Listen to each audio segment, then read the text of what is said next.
La crise du logement en Ile-de-France, on en parle depuis longtemps et pour l'instant, il n'y a pas vraiment de remède. Plus d'1 million de Franciliens sont mal logés avec deux problèmes majeurs. Pas assez de logements, de nouveaux logements trop chers et une contrainte, éviter l'artificialisation des sols. On va en parler avec mes deux invités ce matin. Feriel Deriche, bonjour. Bonjour. Vous êtes directrice du salon de l'immobilier bas carbone qui a commencé ce lundi au Carrousel du Louvre. La Sardillon, bonjour et bienvenue. Bonjour. Vous êtes exposant dans ce salon et vous avez créé des structures innovantes. On va en parler avec vous. On va voir d'ailleurs si ce sont des solutions. On va regarder tout de suite une de vos dernières réalisations, une micro-maison que vous dites solidaire et durable. Est-ce que déjà vous pouvez nous la décrire sur la forme, le nombre de mètres carrés, les matériaux utilisés ? Oui, alors tout à fait. On fabrique des petites habitations d'une quinzaine de mètres carrés jusqu'à 50 mètres carrés. On est spécialisé dans les petits espaces. Ces habitations, elles sont fabriquées en ossature bois à 100% et en matériaux écologiques, dit biosourcés, pour avoir le moins d'impact possible. L'idée, c'est d'arriver à une habitation la plus bas carbone possible. Et pour cela, on utilise donc plusieurs techniques, que ce soit des techniques relativement simples, ce qu'on appelle des low-tech, et des technologies un peu plus complexes, high-tech. Et l'idée, c'est de venir rendre ces habitations totalement autonomes en énergie et en eau pour que l'impact sur l'environnement soit le plus limité possible. Donc dans les matériaux utilisés et dans le fonctionnement en lui-même de la maison, on est durable, écologique, c'est ça ?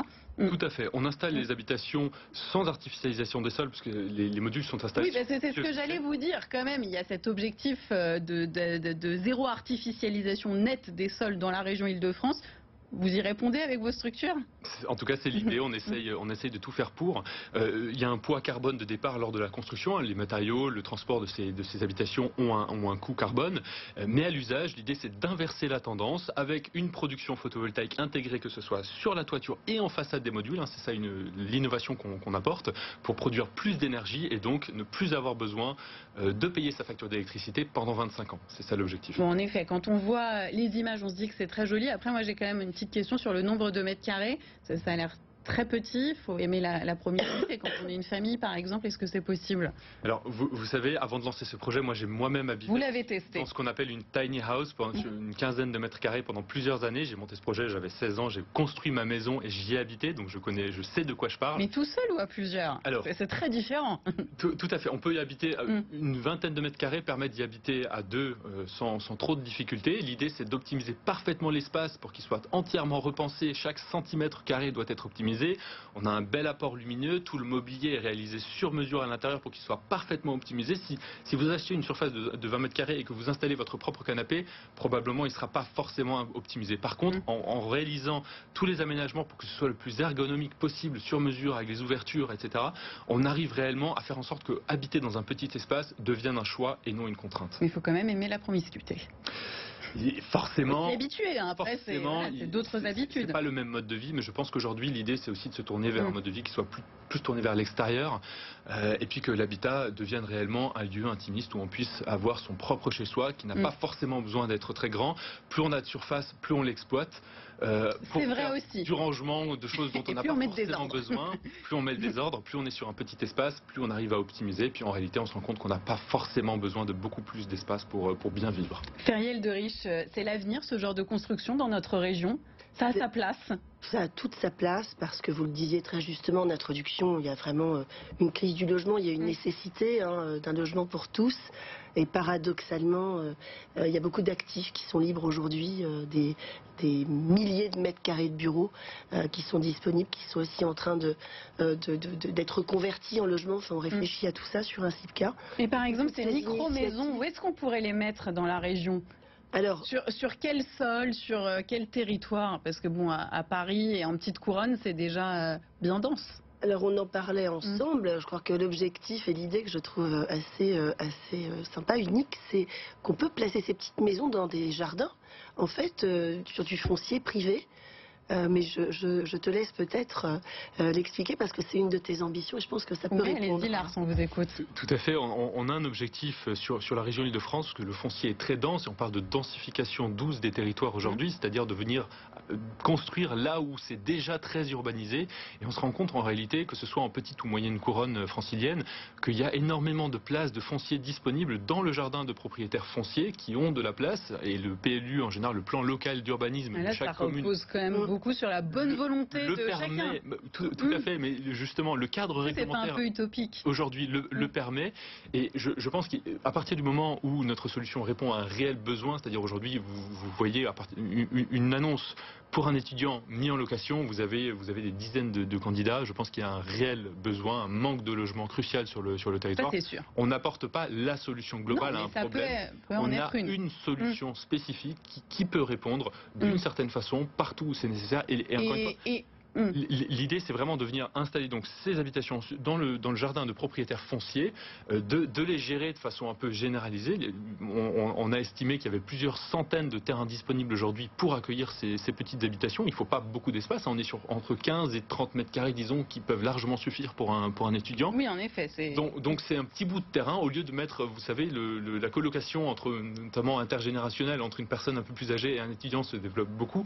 Là, l'idée, c'est pas forcément de cohabiter dans la même maison, mais on peut avoir son petit espace personnel à côté. Garder son indépendance.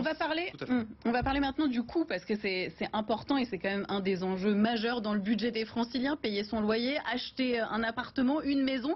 Tout d'abord, construire ces habitations bas carbone, ces micro-maisons, utiliser des beaux matériaux, parce que ce sont de beaux matériaux durables. Est-ce que ça coûte pas plus cher qu'une maison classique? Alors, que ces pavillons qu'on voit, par exemple, vous voyez beaucoup en grande couronne, qui sont un peu tous pareils. Alors, ça coûte pas forcément plus cher, et certes, l'exemple et le sujet de la start-up de Lars est assez exceptionnel, je la trouve géniale, mais surtout, il faut parler en effet des matériaux utilisés, de l'enveloppe, et nous on parle au CIPCA, au Salon de l'immobilier bas carbone, uniquement de matériaux bas carbone, et sur tout le cycle de vie des matériaux utilisés, tout entre en ligne de compte. Alors, dans ces matériaux bas carbone ou décarbonés, il y a des choses aujourd'hui qui ne coûtent pas plus cher que d'autres. Il y a des matériaux ancestraux qu'on revoit à l'avant de la scène, qu'on réutilise. On parle de terre, on parle de chanvre, on parle de matériaux biosourcés. On parle souvent aussi de matériaux qui sont à portée de main, qui sont juste là à côté de nous et qu'on réutilise. Et tous les acteurs sont engagés pour ce faire, aussi bien à l'échelle d'aménageurs qui vont récupérer la terre, qui vont la mettre à disposition de celles et ceux qui ensuite vont travailler l'enveloppe du logement ou de tout type d'immobilier, mais ça coûte pas forcément plus cher, et même si ça coûte plus cher, c'est important de dire que au final, de toute façon, il est question de santé, il est question de planète, mais c'est surtout que souvent les solutions qu'on propose à l'échelle de logements ou de bâtiments, en tout cas qui sont présentées sur un CIPCA, vous permettent de considérablement baisser vos charges. Oui, donc on rattrape après. Et la start-up, là... on va le prendre en exemple tout de suite. Par exemple, si je souhaite... Alors, c'est à la location ou à acheter vos micro-maisons? Alors, l'objectif, c'est pour les étudiants, ce soit un modèle qui soit proposé à la location. À la location. Et nous, on propose ces modules à la location avec des partenaires. Que ça soit à la location ou à l'achat, sur 2 micro-maisons type, on est à combien d'euros par mois et à l'achat? Alors, on tourne aux alentours d'un tarif au mètre carré qui se situe à 3 000 euros. Ce qui donne pour un habitat de 15 mètres carrés environ entre 40 et 50 000 euros en fonction des différentes options d'autonomie qu'on va y intégrer et du terrain d'accueil, ce qui donne à la location un budget qui tourne aux alentours de 450 à 500 euros pour un étudiant, ce qui est très limité et très raisonnable. Oui, et ce qui est plutôt en dessous des prix du marché, et puis alors pour le coup, pour l'achat en dessous de 3 000 du mètre carré, en Ile-de-France, c'est rare, on est d'accord? On est bien, oui, sur ce front. Oui, on est bien. Ces maisons sont prêtes à l'emploi? Tout à fait. Là, par exemple, demain, si je veux, je peux en habiter une en Ile-de-France. Alors, on est en train de monter le projet, d'en installer. L'objectif, c'est que nos premières installations en Ile-de-France, dans le cadre que je vous ai expliqué, soient prêtes d'ici 2025. Donc, courant 2025, on aura nos premières expérimentations sur le territoire. Et puis, dans quelques années, on espère pouvoir déployer des centaines de modules. Le foncier est disponible, la demande est là. Notre concept est prêt à y répondre. On fabrique nos habitations en Alsace aujourd'hui et on a une capacité de production qui répond à la demande. Merci beaucoup à tous les deux d'avoir été avec nous sur le plateau de Bonjour l'Île-de-France ce matin. Si vous souhaitez en savoir plus sur ces micro-maisons, n'hésitez pas à vous rendre au Salon de l'immobilier bas carbone au Carrousel du Louvre. Si vous souhaitez en habiter une, pourquoi pas, ça peut ouvrir de nouvelles perspectives. Allez, vous restez bien avec nous dans un tout petit instant. Votre nouveau journal 100% francilien avec la tempête Kirk qui va balayer l'Île-de-France. Et tout de suite, on fait un point météo. Votre programme avec le château